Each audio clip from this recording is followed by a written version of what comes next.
Morning student, myself Sarmanda, standard 5th subject English to students. In previous lecture, we have learned about Homo habilis, Homo erectus and Homo neanderthals.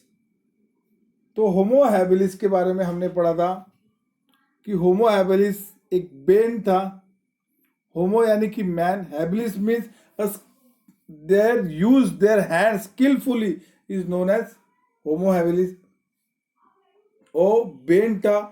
Homo erectus ये straight, Homo means man और erectus mean straight, उसके बारे में हमने learn किया था. और होमो नियंतर्स के बारे में. Now today we will learn about Homo sapiens. So let's start. Homo sapiens, the human species that was more intelligent than any of the earlier species was named Homo sapiens. हाँ, जैसे भी हमने पहले देखे थे स्पेसीज को, कौन से होमो हैबिलिस, होमो इरेक्टस, होमो नियंतर्स, इनसे भी ज्यादा इंटेलिजेंट है homo sapiens. In Europe homo sapiens also known as Cro-Magnon man. Europe में होमो सैपियंस को भी एक नाम दिया, उस नाम से भी बुलाते Cro-Magnon man. They remain have been found in the continent of Europe, Asia and Africa. हाँ, होमो सैपियंस कहाँ पे रहते थे? यूरोप में, कॉन्टिनेंट ऑफ यूरोप में रहते थे, Asia and Africa. Homo sapiens made different kinds of tools and implements to suit the task they need to do. और होमो सैपियंस जैसे जो भी काम करते थे उस हिसाब से वो अपने टूल्स बनाते थे, यानी कि हथियार बनाते थे. They used to make stone blades and fix them in grooves and notches made in wood or bone handle.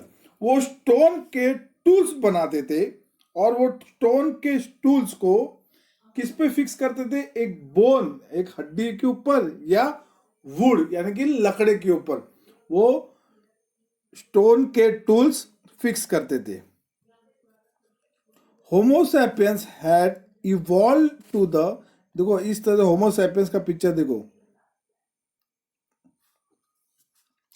कैसे चेंजेस हुआ है, देखा?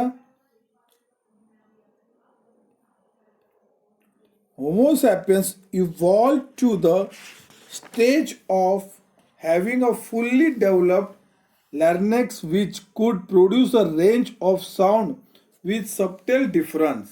larynx यानी कि माउथ का एक पार्ट होता है, वो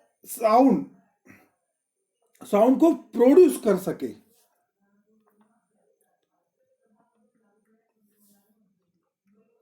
Their jaws and the muscles inside the mouth were well developed and the tongue was flexible.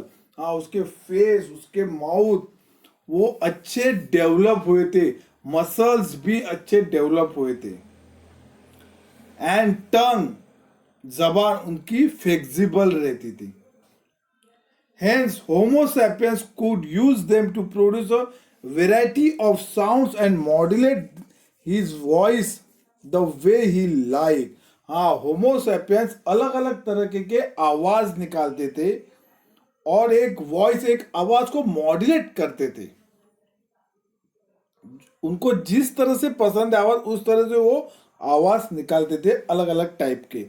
Using his imaginations he could give names to the different things he saw and could put his thought and feelings into words. हाँ, एक अगर वो कुछ imagine करते थे, कुछ सोचते थे, तो वो उसको इस तरफ, उस आवाज से वो बुलाते थे और एक फीलिंग्स लाते थे और कुछ वर्ड बताते थे. Use this word he could speak and communicate. और वो वर्ड को लेके वो एक दूसरे से बातचीत करते थे, कम्युनिकेट करते थे. In short he had a well developed language system. In short हम कह सकते हैं कि उसने एक अच्छे से, होमो सैपियंस अच्छे से लैंग्वेज सिस्टम तैयार की थी.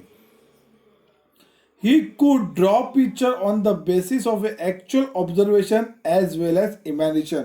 और होमो सैपियंस पिक्चर भी ड्रॉ करते थे, जो वो देखते थे और वो अगर कुछ सोचते थे उस हिसाब से वो पिक्चर भी ड्रॉ करते थे. He even began to make artist object. That is why he has been named Homo sapiens. और वो कुछ एक आर्टिस्ट भी थे. अब कुछ आर्टिस्ट मतलब एक कुछ ऑब्जेक्ट बनाते थे, इसलिए उनको नाम दिया homo sapiens. Homo sapiens means that is intelligent man और थिंकिंग मैन. इंटेलिजेंट मैन यानी कि होशियार आदमी, और थिंकिंग मैन मतलब अगर वो कुछ सोचता है, इसलिए होमो सैपियंस को ये नाम दिया है. अभी homo sapiens and civilisation. Homo sapiens is the name given to the human as their capacity to think develop even further than that of Homo sapiens. Homo sapiens किसको नाम दे? एक ह्यूमन को, ताकि वो एक कैपेसिटी के अपने हिसाब से वो सोच सके. ह्यूमन ही सोचते हैं, उस हिसाब से होमो सैपियंस को नाम दिया है. The capacity of their brain and their grasping power also develop further with time. और उनके ब्रेन कैपेसिटी के हिसाब से ग्रैप्सिंग पावर वो ऑटोमेटिक टाइम के टाइम वो बदलते रहते थे, डेवलप होने लगे. ये थी होमो सैपियंस के बारे में.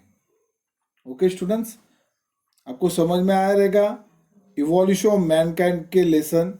इवोल्यूशन मैनकाइंड के लेसन में हमने देखा था होमो हैबिलिस, होमो इरेक्टस, होमो नियंत्रस और होमो सैपियंस. होमो सैपियंस के बारे में इतना तो समझ में आया. तो आपको नेक्स्ट लेक्चर है कि जिस दिन नेक्स्ट लेक्चर रहेगा हमारा, तभी आपको रिवीजन का लेक्चर रहेगा. जो भी एग्जाम में है मैं वो रिवीजन का लेक्चर आपको दूंगा और उसी रिवीजन को आपको रिवाइज करना है. ओके स्टूडेंट्स, तो स्टे होम, स्टे सेफ.